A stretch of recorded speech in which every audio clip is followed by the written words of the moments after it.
Hello and welcome to Midweek Meditations, where we have an opportunity to share with you what God has shared with us.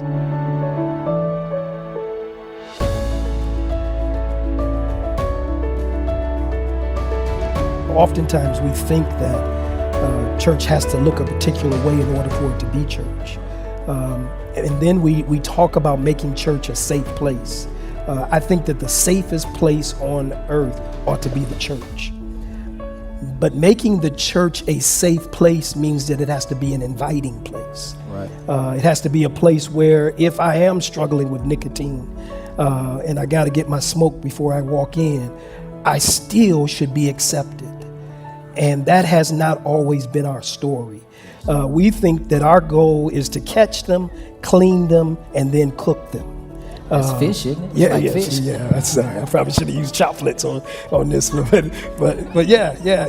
But our goal is to represent Christ in all that we do, and I believe it was Christ who was ostracized by the religious leaders because he hung out with the worst of the worst. So he was making church a safe place in my mind. Does it make me less of a Christian because I have tattoos and wear jewelry? And will that stop me from going to heaven because I've done this to myself? No, it doesn't. The Bible talks about in Leviticus that we should not wear markings on our bodies and we should not get our bodies marked. But I want us to operate in the context of Leviticus. Leviticus came about because the children of Israel had not always been free. They had been enslaved. And they weren't enslaved by other Christians, they were enslaved by heathens. And the heathen population believed in body markings that were pagan markings. And they used those markings to ascribe their allegiance to pagan gods. And so when Leviticus was challenging the people not to put markings on, it was dealing with it from the standpoint of we're calling you out of something. We're calling you to become Christ-like instead of warring against Christ.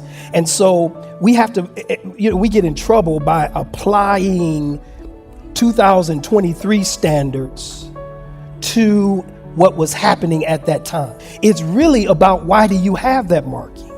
What does that marking mean to you? How much were you willing to pay for that marking? What kind of time were you willing to put into that marking? What are you trying to say about you as a child of God based on that marking?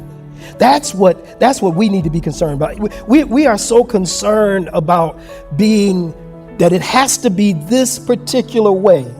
And if you don't do it this way, you're as lost as can be. But that makes me a God unto myself.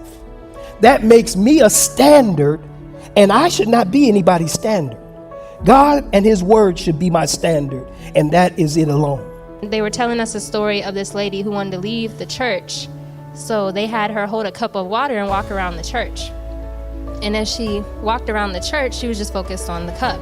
So at the end of the church service, they asked her, did she notice anyone judging her? She said no, she was so focused on the cup. So if we treat church like we treat work or school, where we're going to get judged when we go there anyway, but we have to focus on our mission, we'll be too focused on God to be judging or notice being judged by others. God is a God of grace and mercy.